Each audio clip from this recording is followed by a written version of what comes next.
بەڕێزان لە بەرنامەی ئەمڕۆ باز لە خۆلی دوێنێ گفتوگۆکانی نێوان ئێران و ئەمریکا دەکەین. دوای ئەوەی کە جەنگی 12 ڕۆژە ڕوویدا لە نێوان ئێران و ئەمریکا و ئیسرائیل لە مانگی 6 لە ئێستادا گفتوگۆکان دەستیان پێ کردوێتەوە. لە سەرەتای مانگە لە شەشی مانگ کولی یەکەمی گفتوگۆکان لە مەسقەتی پایتەختی عومان بەڕێوە چوو. ئەمڕۆژ لە ژنێف لە سویسرا خولی دومی گفتوگۆکان بەڕێوە چوو. عباس عراقچی وەزیری دەرەوەی ئێران باسی لەوە کردووە کە گفتوگۆکان بەرەوە بە خولی پێشوو بەرەو پێشچوونی بەخۆیەوە بینیوە. ئەم گفتوگۆیانە لە کاتێکدایە کارێک لە ئێران و ئەمریکا هەڕەشە لە یەکتری دەکەن. ئەمریکا کەشتی فرۆکە هەڵگر و کەشتی جەنگی زۆری ڕەوانی وڵاتی ناوەڕاست کردو بە هەمان شێوە ئێران خەریکی مانۆڕی سەربازیە لە گەروی هورموز و کەنداوی عاربی یا قوڵێن کەنداوی فارسی. ئێمە لە بەرنامەی ئەمڕۆ قسە لەسەرەوە دەکەینەوە توێژانە بەکوێ دەگەن ئایا ڕێکەوتن جێبەجێکرد دەکرێت یاخود چی لەمپەر لە بەردەم ڕێکەوتن ئایا چێ دەیوێت ڕێکەوتن تێک بکرێت وە سەردانەکەی نەتەنیاهو لە ماوەی ڕابردوو سەرۆکوەزیرانی ئیسرائیل بۆ ئەمریکا بۆ بوو کە گفتوگۆکان تێک بچن کاریگەریەکانی چی دەبێت لەسەر ناوچەکە لەسەر عێراق لەسەر ئێمە ئەم قسانە قسەی لەسەر دەکەین لەگەڵ بەڕێز هۆشیار عۆمەر عەلی شارەزای کاروباری ئەمریکا. سپاس دەکەم. ئەگە سەرەتا بنەوەی بەڕێز بزانم بۆ دەستپێکردنەوەی دانوستانەکان. دوایش مانگ دانوستانەکان دەستی پێکردێتەوە. ئەمڕۆ خولی دووەمی دانوستانەکان بوو. پێ دوای بەرە پێشچوونێک هەبێت ئەمڕۆ وەزیر دەرەوەی ئێرانیش قسەی کردبوو دەڵێ لە خولی ینی پێشووتر باشتر بووە کە لە سەرەتای ئەم مانگە بەڕێوە چوو. بەڵێ طبعا دانوستاندن بوارێکی ئەژگار گرنگە لە سیاسەتدا و لە سیاست نێودەوڵەتی لە باری دیپلۆماسیا عادەتەن چەندین خولی گفتوگۆ ئەکرێت. ئەنی سەرەتا شتێکان باسەکرێت دواتر ڕۆن بەرەو بنەماکان یاخود پرینسیپەکان ئەنجا چنە وردەکاری و دەستەکەن بە نووسین و ڕەشنووسی ئەو ڕێکەوتنەی بڕیارە بکرێت کە زۆر جار ڕەنگە لەسەر ڕستەیەک لەگەڵ سەر وشەیەک گفتوگۆکان پێشە بخایەنێ. بۆ گفتوگۆکان دەستی پێکردەوە دۆناڵد ترۆمپ هەڕەشی هێزی کرد بە تایبەتی کە لە ڤەنزوێلا ئەمریکا و ئۆپراسیۆنی کرد پێی وابوو ئەتوانێت ئەمە بەکار بێنێت بۆ فشار لە ئێران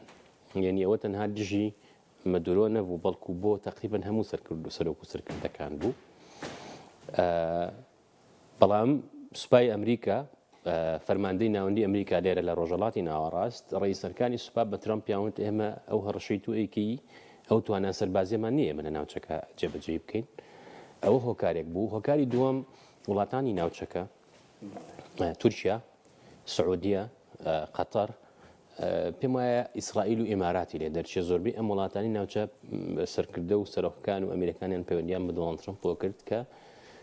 پەنا نەما بۆ جەنگ بەڵکو بەرەو گفتوگۆ بڕوا. چونکە دۆناڵد ترەمپ ئەویست هەموو ئەو مەسەلانەی لەگەڵ ئێرانە هەیە بە یەکەوە چارەسەریکە. تورکیا لەمەیە ڕۆڵی هەبوو کە باجارێ مەلەفی گرنگ کە ئەتۆمیەکەی ئەکلای بکرێت و دوای بچنە سەر فایل و بابەتەکانی دیکە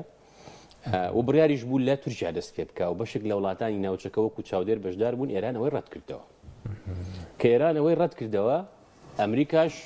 وتیانەوە ئێمەش نەهاتین بۆ عمان بۆ مەسقەت. چکە من یەکەم جار نییە گفتوگەکانی کاتی خۆی ئیدارەی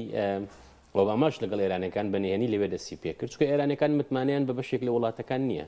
پێیان وایە بوو کە ناوڕۆشی و گفتوگویانە ئەگەیەنەوە بە ئیسرائیل کە ئیسرائیل دژمنی سەرەشی ئەم دانوستانەیە هەنی بۆی کە نەگەن بە ئەنجام و ناتەنیاهو جگەل لەوەی کاتی خۆی زۆر دژی ئەو ڕێکەوتنە بوو ئۆباما کردی ئامانجێکی سەرشی ئەوە بوو ئەمریکا بکشێتەوە توانیشی قەناعەت بە دۆناڵد ترەمپ بێنێ کە بکشێتەوە لە ڕێکەوتنەکان چکە ئەو ڕێکەوتنەی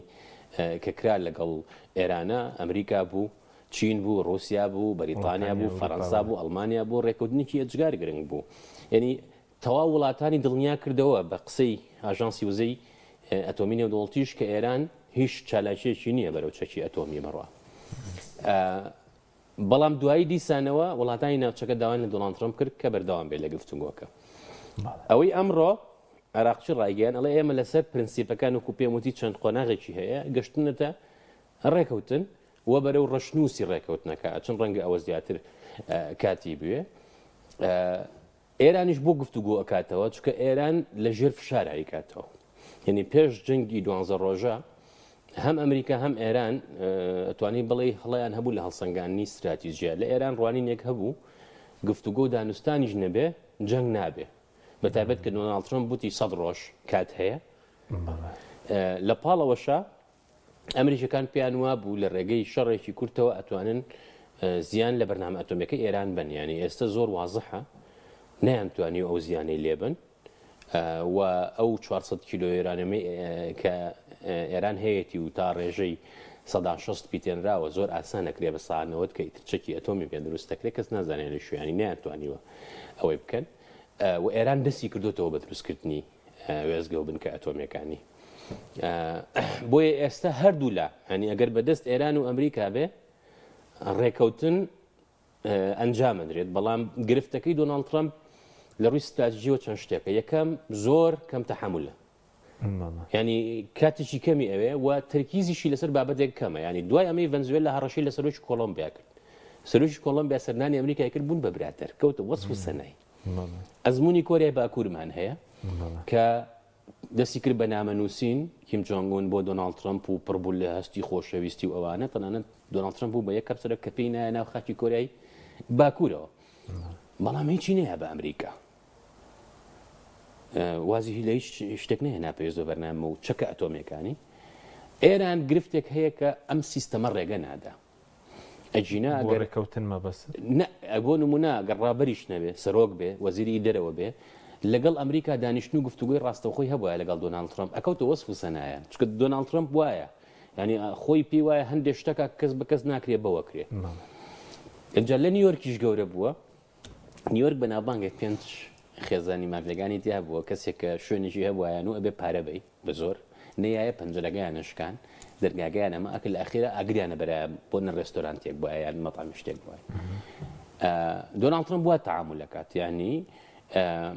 بەڵام ئەوەی کە زۆر وازحە لە ڕووی استراتیژیەوە ناتوانێت ئەو ئامانجی کە هەیەی بە هێز و بە چەک بیسەپێنێت باشە بەس حەز دەکە گفتوگوی ڕاستە خۆ بکات دۆناڵد ترۆمپ سەرۆکی ئێران لەگەڵ ڕابەری بەڵێ مارکۆ ڕۆبیۆ ڕایگەیان وتی گربەیانی ڕابەری ئێران بڵێت من ئامادەم دۆناڵد ترۆمپ ئامادەیە بیبینێ کۆبوونەوە لەگەڵ کەسا ڕەت ناکاتەوە دانیشتنیش بە سازش نابینێت باش بەس بەڕێز بووتت وڵاتانی عەرەبی جگە لە ئیمارات لەگەڵەوەدا نەبوون هێرش بکرێتە سەر ئێران و تورکیا خۆی کۆمەڵێک هۆکاری گەورەی هەیە یەکیان لە ڕووی استراتیژیەوە تەمان ئێران لاواز بکرێت و ئەوەی ئیسرائیل هەدەفێتی ئەم ئێران حکوومەتەکەی بگۆڕێت کە ئیسرائیل بۆیە ئەڵێن ڕۆڵی تێک دەرەبینێن لەم گفتوگویانەیە ئەو بۆ شایە ئیسرائیل بڕێکاتەوە ئەم وڵاتە عەرەبیانە ناتوان هیچ شتێک بکەن بەرامبەر ئەوە نووزیان لێەوە بیارە ئێستاش ئیسرائیل وا تەعامل دەکات چون بچووکە دانیشتوانێکی کەمی هەیە بەڵام بینیمان لەم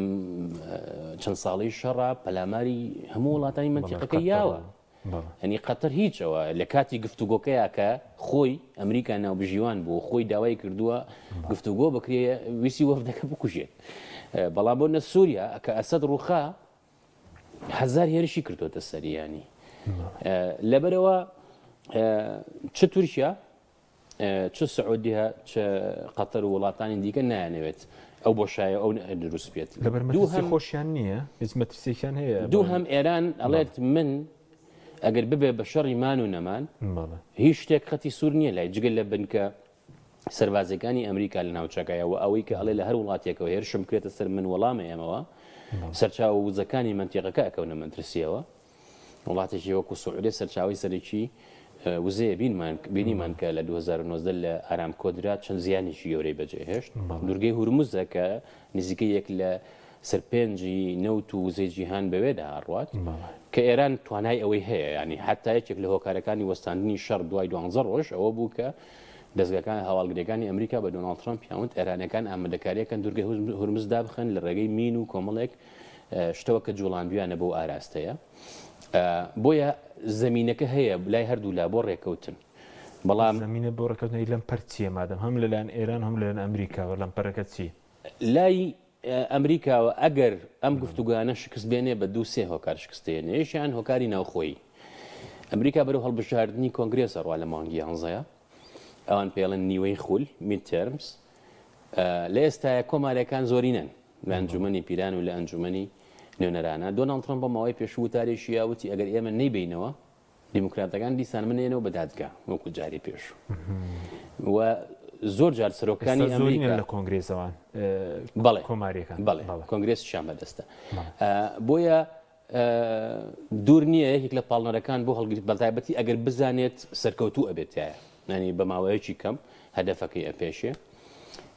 فاکتەرێکی تر ئەو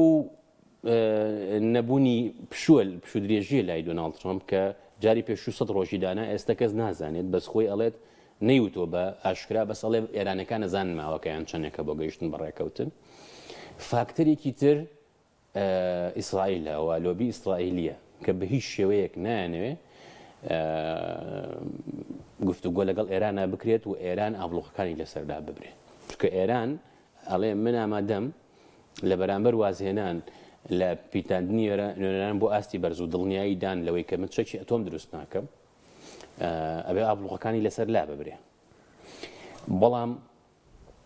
بابەتەکە لە زیاتر ئەوەندەی سیاسیە ئەوەندە بابەتەکانی دیکە نییە لە ڕۆژهڵاتی ناوەڕاستە تقریبان ئێستا ئێران ماوە ناچێتە ژێرباری قسەی ئەوروپا و ئەمریکا پەیوەندی بەرنامەی ئەتۆمیۆنیە بە هیچ شێوەیەک بەرنامەی ئەتۆمیەکە شادای بالیستی موشکی بالیستیۆنیە جا بەرنامەی ئەتۆمیەکە شاداینە بە هاوکاری فەڕەنسیەکان و ئەمریکیەکان بەرنامەی موشکی ئێران کەی داینا ئێران موشکی نەبوو تا هەشتاکانیش کە عێراق لە شەڕی ئێران و عێراق سەدام شارەکانی بردومان کرد بە موشک ئەویش چوو لە یەکەم جار لە لیبیا موشکیان هێنا بە هاوکاری شارەزاکانی سووریا یا نایەن بە کەرکووک و بەغداد و هەندێک شوێنەوە دوای خۆیان ئەم بەرنامەیان دانا بۆ تۆ بهێنە بەرچاوی خۆت ئێستا ئەگەر ئەم موشەکانی نەبووە ئێران وێرانیان نەکرد یعنی یەکێکە لە کۆڵکەکانی عەقیدەی ئەمنی و ئەمنی قەومی ئێرانی بە هیچ شێوەیە ئێران ئێستا یەکێکە لەو شتانی کە وتمان ڕەنگە نەگاتە نەتیجە ئێران ئەڵێ من تەنها لەسەر بەرنامەی ئەتۆمی گفتوگۆکەم ئەویش واز لە پیتاندن و حەقی قانونی خۆم ناهێنم بۆ پرۆسەیەکی ئەمنی ئاشتیانە چونکە ڕێکخراوی ڕێگری لە بڵاوبوونەوەی چەکی کۆمەڵکوش و ڕێکەوتنامەی NPT ئەمانە هەم ئێران یەکێکە لە دامەزرێنانی ئەم ڕێکخراوە ئەمریکاشی تایە وڵاتی و ئیسرائیلی تیان نییە کە ئەو هەموو چەکە ئەتۆمەشی هەیە ئەگەر ئەمریکا ئیسرار بکات لەسەرەوەی ئەبێت ئێران دەستبەرداری ڕۆڵی ببێت لە منتیقەکەیە واز لە بەرنامەی موشکەکەی بێنێ یان ئێستا ئیسرائیل ئەوێت سنوورداریکە بۆ 300 کیلۆمەتر موشکەکانی بەڵێ ئێمە لە ئێران خۆشی ناگاتە ئەمسەر بۆ ئوستری ئەمە کاتی خۆی هەمان ئەو سیناریۆ بەرامبەر عێراق بەکارهێنرا ئەو کاتە کۆیت کرایە بیان و عێراق بەڵام هەموو موشکەکانیان لێ دوای ئەوەی موشکی نابە ئیسرائیل و هەموو موشکەکانیان لێسەندەوە وە سنوورداریان کرد کە نەتوانێت بگاتە ئیسرائیل بەس لە هاتنی کۆماری ئیسلامیەوە لە شۆڕشەوە لە شۆڕشی هەفتاونەوە ئینقلابی گەلانی ئێرانەوە ئەم ئابڵوقە و شەڕانە هەر هەیە بەس ئەمریکا ئەولەویاتی تری هەبووە پێشتر کێشەی تری هەبووە ئێستا ئەگەر تۆ سەری سیاسەتی نێودەوڵەتی بکەیت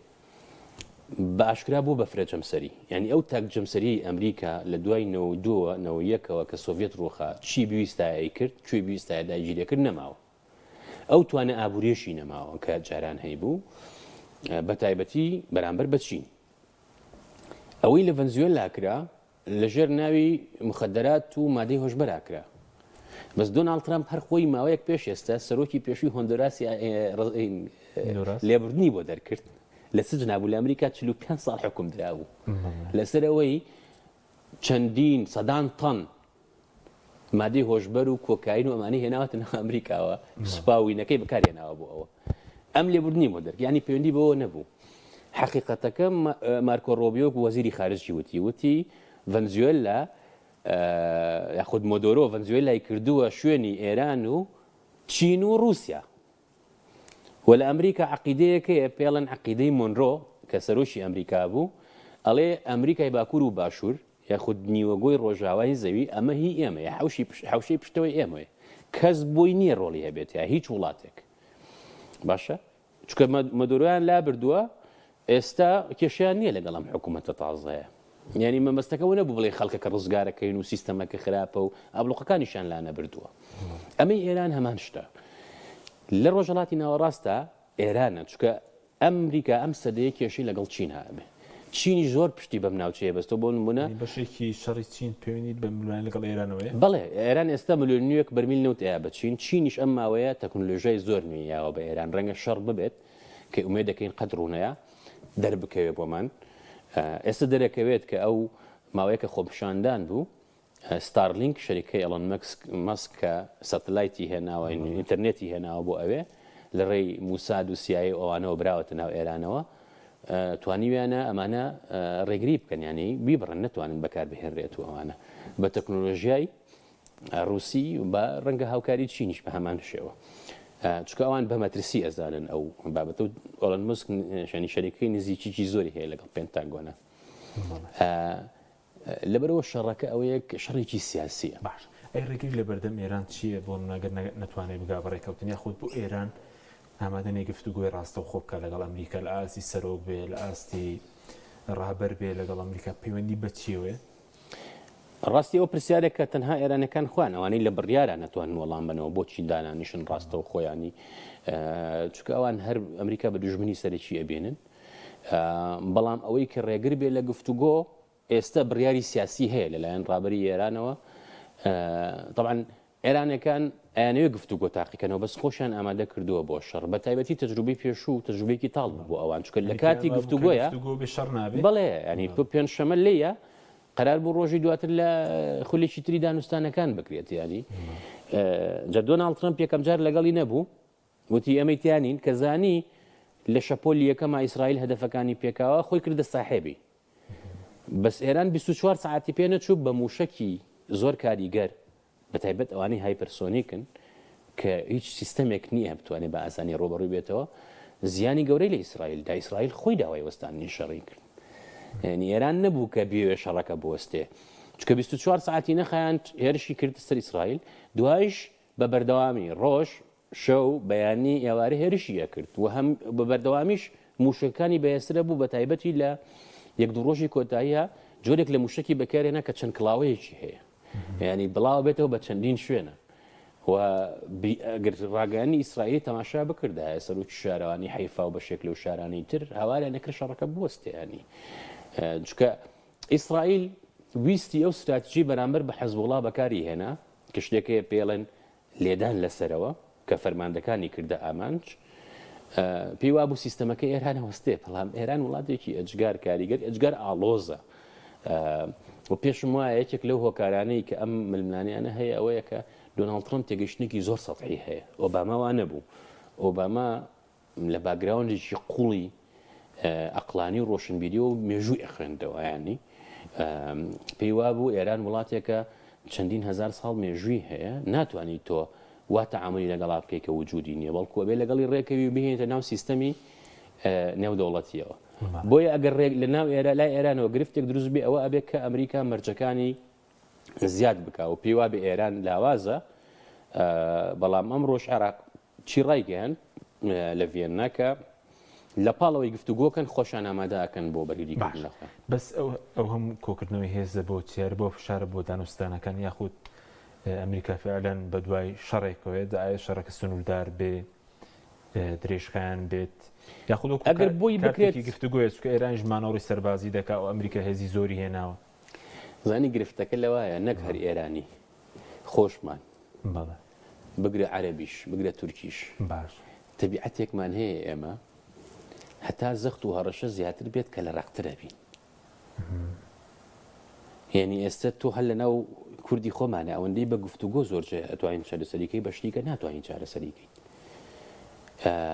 بەڵام تەمان ئەمە ڕێگر نییە لەوەی زۆر کەس پەناباتە بەر هێز یا هەر شتێکی دیگە بۆ چارەسەرکردنی کێشەیەکی سیاسی ئێرانەکانیش ئەمان بیرکردنەوەیان هەیە ئەنجا ئێران لە خەیاڵدانی ئێرانە لە ئەسکەندەرەوە دەیان جار داگیر کراوە مەغۆل داگیری کردوە چەندی جار عوسمانەکان داگیریان کردووە بە تایبەتی لە سەدەی 19 و سەدەی 20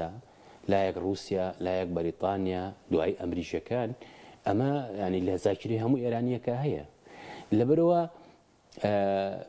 بە ئاسانی ئەو سیستەمەی ئێران کانتی خۆی حەفتاونەوە یاخود ئەو سیستەمەی لە میسر عێراق لە لیبیا هەبوو لەسەر یەک شخص بنیاد نرابوو بۆ یەکە شخصەکەت لا ئەبرد سیستەمەکە نامە ئێران وانە ئێران دامەزراوەی هەیە یعنی یەکێک لەو شتانی کە زۆر جار سەیرە نەک باوڵین خەکەسانی خوێنەوە بگرە سیاسەکانی کوردستان تێناگەن لە ئاڵۆزی سیستەمی ئێران ئەگەر ئەمریکا هەدەفێکی هەبێت پەنا بۆ جەنگ بەرێ ناتوانێت بەرنامە ئەتۆمێکە لە ناوبەرێ ناتوانێت ڕێگە لە بەرنامە موشکەکەی بگرێ چکە بووە بە تەکنۆلۆژیاکی پێشکەوتو دوێنێ پێرێ موشکی خڕەمشەری چوار بوو ئەگەر هەڵە نەبم ئێران تاقی کردەوە کە یەکێکە لە چاوانی ترا زۆر کاریگەرتر و بەهێزتر و دوورمەوداتریشە تاقی کردەوە و بڵاوی کردەوە ئەی هەم هێزە بۆچی هێنراوە دۆناڵد ترۆمپ ڕەنگە پێی وابێ ئەتوانێت مەرجەکانی پسەپێنی یەکەم دووەمیش خۆی ئامادە بکات کە ئۆپەراسیۆن یاخود هێرشێکی سنووردار بکە پێ دوایگە شەڕژ ڕوودا مامۆسار شتێکی سنووردار بێ جەنگێکی درێژ خیان نابێ بەڵێ چکە ئێمە ئەگەر تەجروبەی ڕابردومان هەیە لە عێراق خۆمان بە تەنها بە هێرشی ئاسمانی بە کۆمەڵێک کەشتی فڕۆکە هەڵگرتۆ ناتوانیت سیستەمێک تووشی کێشە بکەیت بە تایبەتی ئێستا کەشتی فڕۆکە هاوارنی ئەبراهام لینکن لە دەریای عەرەبی لە نزیکی عومان تقریبا 700 کیلۆمەتر دوورە لە ئێران و لێ وەستاوە لە شەڕی 12 ڕۆژەیە بەشێک لە ئەم کەشتیانە لە دەریای سوور بوون ینی دیفاعیان لە ئیسرائیلە کرد چکە سیستەمی دیژە موشکیشیان تایە بەڵام سنووردارە ئەنی هەموو سەرباز هەموو کۆ موشەکانی کە ئەواکرێ ئامانجەکە چیە تەنها دۆناڵد ترۆمپ خۆی ئێزانێ گرفتەکە لە چیایە من تۆ لێ دووسێ جەرباسی ئەومان کردەوە پێشتر لە ئەمریکا هەر سەرۆکیکە بووە جۆرێک لە سیستەم هەبوو ینی ئەتوانی تا ڕادەیەک پێشببینی یاخود خوێندنەوەیەکی دروست بکەی بۆ سیاسەتی ئەمریکا بەس ئێستا لە مشکی دۆناڵد ترۆمپایە لەناو خودی ئەمریکایە لەناو خودی ئیدارەکەشە کەس نازانێت چیەکە بەس ئەوەی وازەحە ئەو ڕێکەوتنیەک بکە لەگەڵ ئێرانە تۆزێک جیاواز بێ لەوەی ئۆباما بەس ئێستا دەتوانن ئەمانجەکەی دۆناڵد ترۆمپ ڕوخانی ئێرانی تێدایە ئیسرائیل ئەو ئامانجێ هەیە ئەوە ئیسرائیل ئەمانجێ بەڵێ جیاوازن لەمڕۆ لا دۆناڵد ترۆمپ پێشتر چاپێکردنەکان هەیە ئەڵێ ئێمە غەڵەت ناکە سەدامان لابرد قەزافیمان لابرد ئەڵێ عێراق تیرۆریستی دیانە بوو کە ئێمە سەدامان لابرد بوو بە هارڤەردی تیرۆریستان ینی ئەڵێ ڕاستە خەڵکیانە کوشت و دیکتاتۆر بوون ئەمە طبعا لە دانان و پێشوازیکردن لە جۆلانی لە کۆشکی سپی باش ڕەنگیاوەتەوە کە تا دوێنێ بە حساب دژمنی ئەمریکایە و $10 ملیۆن لەسەرەتی ئێستا وەسفێکە لە هەموو گفتوگۆ و چاپێکەوت و شتەکانە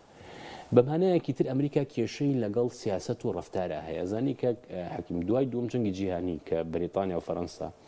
ناچار بوون واز لە داگیرکاری و کۆڵۆنالیزم بێنن بەشێک لە وڵاتانە سەربەخۆیان وەرگرت سەربەخۆی سیاسیان نا بە سەربەخۆی ئابووریان نابای ئەم لە وڵاتانە ینی سەربەخۆیەکی شلۆقە ئێستا هیچ کام لەم وڵاتانە خاوەنی عێراق بۆنم ئێستا دۆناڵد ترۆمپ بەڵێ مالکی سەرۆکوەزیران بێ من ئەو پەیوەندیە بۆ نەکێشەوە دروستە بێت تۆ هەموو نەوتی عێراق چێتە نیویۆرکن چایەتەوە لای یعنی تۆ ساحب پارەکەی خۆت نیت وڵاتانی خەلیج هەموو پارەکەیان لە لەندەن و لە پاریس و لە نیویۆرک و لە وڵاتانەیە کێشەکە لەگەڵ ئێرانە ئەمەیە جا ئەمریکا بۆ ئەوەی ڕوبەڕووی چین بێتەوە ئەبێ ئەم کێشانە لێرە حەلکات طبعاً تەنها لەگەڵ ئێران و ئەمەیان نییە ئێستا ئەوەی لەگەڵ ئەوروپا و وڵاتانی ئەوروپا کە هاوپەیمانی خۆین لە ناتۆیە کێشەکە لە سەرچێ لەگەڵ وڵاتانی ئەوروپا ئەو وتاری مارکۆ ڕۆبیۆ لەم کۆنفرانسی ئاسایشی شاری منشن زۆر شتی تیا بوو طبعاً چەپڵ و ڕێزانیان کرد بەس لە پشتی وتارەکەەوە ئەیوت ئێمە 500 قاڕی نوێمان دۆزیوەتەوە و شتمان بنیادنا بەمانەیەکی تر بەرگێکی سەخت بوو لەو تاریخی داگیرکاری و کۆلۆنیالیزمی کە ئەوروپا و ئەمریکا و ڕۆژاوا بەگشتی بەڕێوەیان بردووە بەرگەیەکی زۆری لە ئەوەی خۆیان پێڵەن کللتوری ڕۆژاوا کرد زۆر دژی کۆچبەران قسەی کرد چونکە ئێستا ئەمریکا کەمتر چکە ئەمریکا پێم وایە کەمتر لە سەداییەکە ڕژی مسلمان یاخود ئەوانی کەوان بە کۆچبەرێک ێزانن کە ڕەنگە مەترسی بێ لەسەرەوەی ئەوان بە بەهای خۆیانی ئەزانن بەڵام لە ئەوروپا ئەم مەترسیان هەیە کە بینیمان لەو ڕۆژانێت ئەو ملیاردێری بریتانی وتی ئەمە داگیرکراوین لە ڕاهەند کۆچبەرانەوەیانی کۆلۆنیالیزم و خاوەنی ینی مانچستەر یونایتد شێکێکە لە خاونەکانی دوایی داوای لێبوردنی کرد بەس ڕستە گوشەکەی نەکشانەوە یعنی لە ئەوروپا کە حەزبە ڕاستڕەوەکان یەنە پێشەوە بەشێکی ئەم ڕوانینەیە لە ئەوروپیەکان دروست بووە کە وڵاتەکەی ئێمە وا بڕوە 40-50 ساڵی کە زۆ ئێمە بین بە کەمی ناڵێن خۆی ڕاستەکەی وان نییە بەڵام ژمارێکی زۆری کۆچبەریش چووە لەو بەس سەرچاوەکەی چی بووە لێرە جەنگ هەبووە ناسەقامگیری هەبووە لە عێراقەوە بیگرە بۆ سووریا بۆ لیبیا بۆ یەمەن خەڵکیش بە دوای دەرەچەیەکە ئەگەڕێ بچێت ژیانێک بژی کە ژیانی پارێزراو بێ هیچ نەبێ خۆی کە بەڕێز وتت سیستەمی نوێی جیهانی هات بڵین وتارەکەی وەزیری دەرەوەی ئەمریکا ئەوەی تێدا بوو ئێستا سیستەمێکی نوێ بڵین نەتەوەی گرتوەکان نەماوە یاسای نێودوڵەتی نەماوە نەتوێگرتوەکان ماوە بەس لە مردنایە چونکە دۆناڵد ترامپ تان بودجەی گرتووەتەوە ئێستا لەم ڕۆژانەی نەتوێگرتوەکان هۆشداریان ناڵێن وا بڕوان ناتوانین بەردەوام میلیارەکانمان لە بەرامبەریشا بۆ بەناوی ئەمەی غەزەوە بۆردی ئاشتی دروست کرد و خۆشی سەرۆکی بۆردەکەیە هەرچی وڵاتی شێتەی کردووە تقریبان بووە بە بەدیلێک بۆ نەتوێگرتوەکان ئەی سیستەمێکی نوێ پەیڕەو دەکرێت ئەو سیستەمە کۆنە دروست دەڵێن کۆتایی هاتووە ئێستا سەردەمی بەهێزەکانە زانی خۆی لاوازەکاندا چ دەوڵات بن کارکتەری ناودوڵەتی بن دەبنە قوربانی ئێمە خۆمان وەکو میلەتێک زۆر میلەتێکی ئایدیالیستین خۆش باوەڕین پیرەمێر دەڵێت ئەو پیاوە گێلەی کە خۆش باوەڕە بەدەست خەڵکیەوە یەکوتی ساوەرە ئێمە زۆر جار وامە لێات بووین بە مێکوتی ساوەر بەدەست ئەمەوە بەڵام ینی هەزاران ساڵ پێش ئێستا چەند هەزار ساڵێک پێش ئێستا ئەو کتێبێکی سەسیدیس هەیە جەنگی پڵۆپۆنۆژیە باسی جەنگی شارە دەوڵەتەکانی یۆنانەکە خۆشی ژەنرال بۆ لە شەڕەکان ژەنرالێکی ئەمریکی بووە یۆنانی کۆن پێش زای لەوێک شارە دەوڵەت هەبوو کاتە ئەسینا هەبووە سپارتا هەبووە میلیەکان هەبوون ئەسینەکانت نەسەر میلیەکان دایلۆگێکە پێرە دایلۆگی میلی لە سیاسەتی نێودوڵەتیاتت چوارچێوەی واقعگەرایی یاخود ریالیزمەوە من زۆر باوەڕم پێێتی میلیەکان هەڵدەن لە ڕووی ئەخلاق و ها نەعەدالەتیە ئەمە ئێوە بەرامبەر ئەمە ئیکەن ئەوانیش ڕستیشی تایە ئەو کتێبە بنەمای سیاسەتی نێودوڵەتیە بەهێزەوە کاکە ئەتوانێ لاواز ئەوەش قبوڵەکە کە لەسەرەتی قبولیکە the strong do what they can the weak accept what they must لە داڤۆس ئەمە لێرە تێبینی نەکرا لە ناو ڕاگەیانی ئێمە یاخود ناوەندە سیاسەکانی ئێمە مارک کارنی سەرۆکۆزیرانی کەنەدا وتارێکی زۆر بەهێزیە بە من دەستی پێکرد تەنانەت ئەوتی ئەوەی کە پێی ئەوترا یاسای نێودەوڵەتی یاسای یاخود سیستەمێکی پشت ئەستور بە ڕێسا شتێک دروست بوو دوای دووەم جەنگ جیهانی بە ناوی ڕول بیست ئینتەرناشنڵ سیستم وتی ئەمە وەهم بووە ئێمە خۆمان پێخەڵتاندووە یعنی بەمانایەکی تر سڕای هەموو ئەم دامەزراوانەی کە هەبوون ئەو کاتەی کە ئامرازی دەست سیاسەتی وڵاتانی بەهێز بوون گرنگ بوون بەڵام بەپێچەوانەوە بەکارهێنراون بۆ بەرژۆندی خۆیان ئەوەی کە لە سیاسەتی نێودوڵەتیە حکومەکە هێزە و ئەمریکا ئەم قۆناغا مەترسی زۆری لەسرە لێرە بەڵێ لێرە لە ئەوروپا لە رووسیا لە چین ینی تقریبا جاران کێشەکەی دیار بوو لەگەڵ بۆ نمونە یەکێتی سۆڤێتایە لە کاتی جەنگی ساردا لە دووەم جەنگی جیهانیە دیار بوو نازیەکانە بۆ نمونە لەگەڵ رووسیا و لەگەڵ بەریتانیا ئەوانە ڕووبڕوویان بوونەوە لەگەڵ ئیتالیەکان ئێستا چین ڕکابەرێکە لە تاریخی مرۆڤایەتیە کان حەکیم ئەو پێشکەوتنی چین بەدەستهێناوە نمونەی نییە لە بواری ئابووری سەربازیشە بەڵێ ینی ئەمریکیەکان خۆیان پێیان وابوو ئەگەر چین بێتە ناو سیستەمی ئابووری نێودوڵەتیەوە وردە بەرەو کرانەوە و لیبرالیزم بوونەچێ 2000 بۆ نمونە ڕێگەیاندا بێتە ناو ڕێکخراوی بازرگانی نێودوڵەتیەوە بەڵام ئەو پیشەسازی و ئەو گەشەیە کە چین کردوێتی چین ناچێت شەڕی سەربازی بکات لەگەڵ ئەمریکا شەڕی ئابووریەکە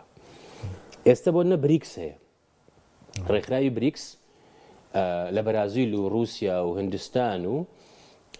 چین و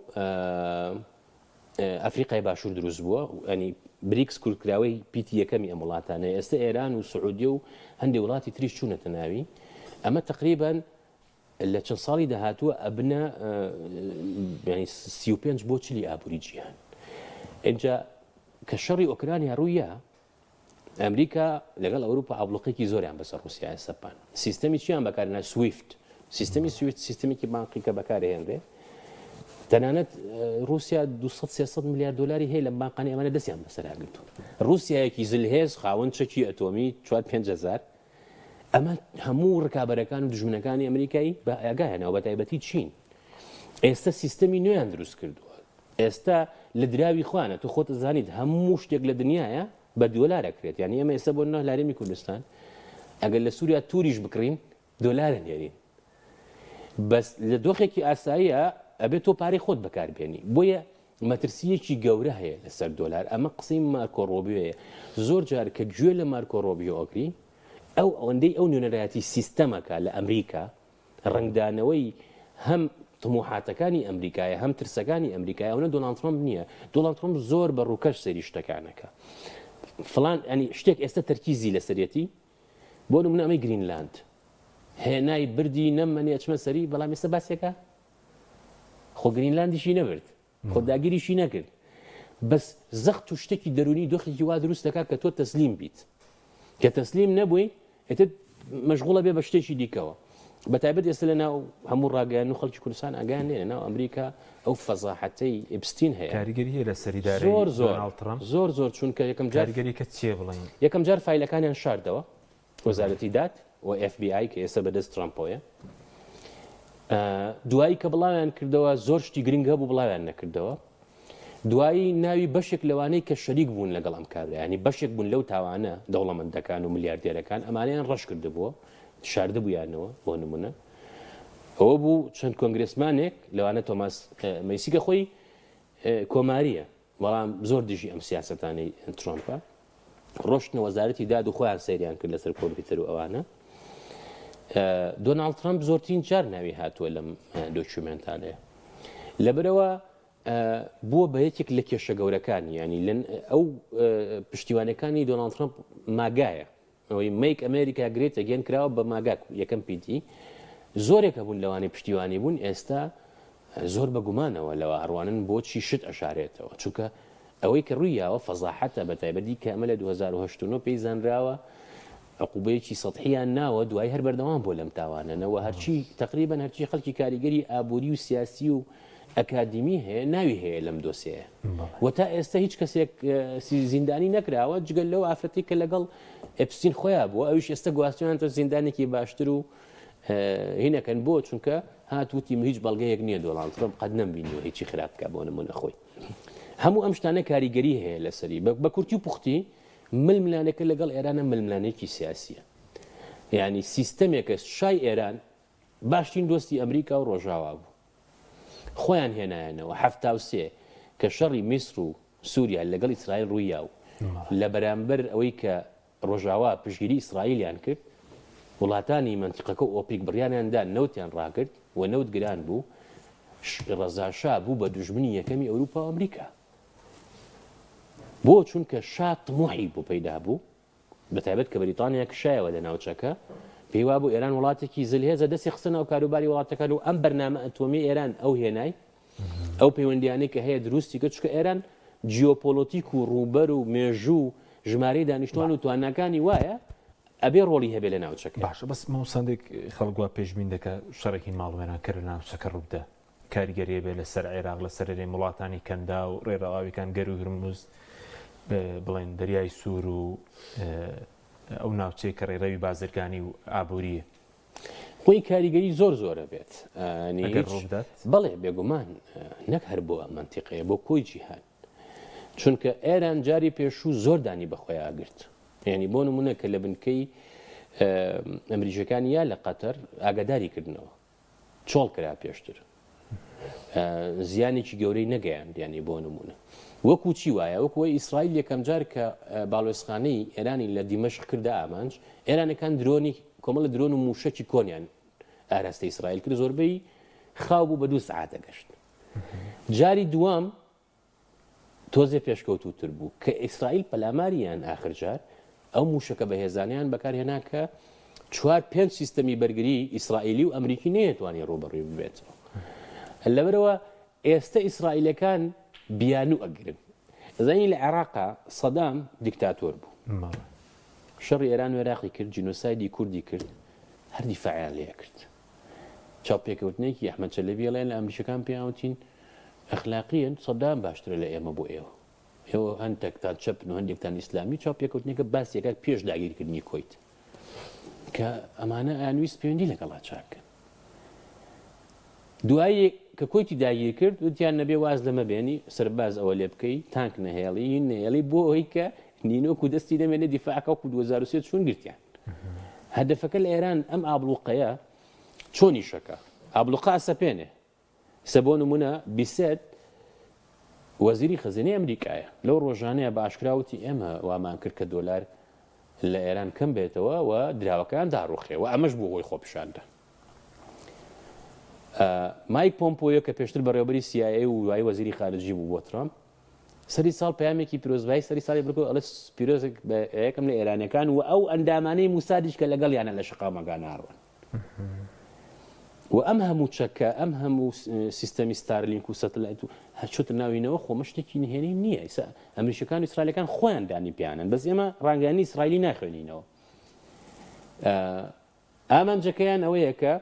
ئەم ئابلوقە ئابوووریانە بکەن بە زەختێک بۆی خەڵکەکە ڕاپەڕێ لە دەرەوەش پەلاماری بن سیستەمەکە بڕوخێنن بەڵام لە ئێران ئەم سیناریۆی سەرکەوتوو نابێت زۆر زۆر قورسە. باش بینی سەر عێراق ئەوەی کە کێشی کە بۆ نوێی مالیکی دروست بووە بەڵێ هۆکارەکەی چی بوو پێشتر ئەوە بڵین دەستی بەدانی ڕاستە خۆنەکە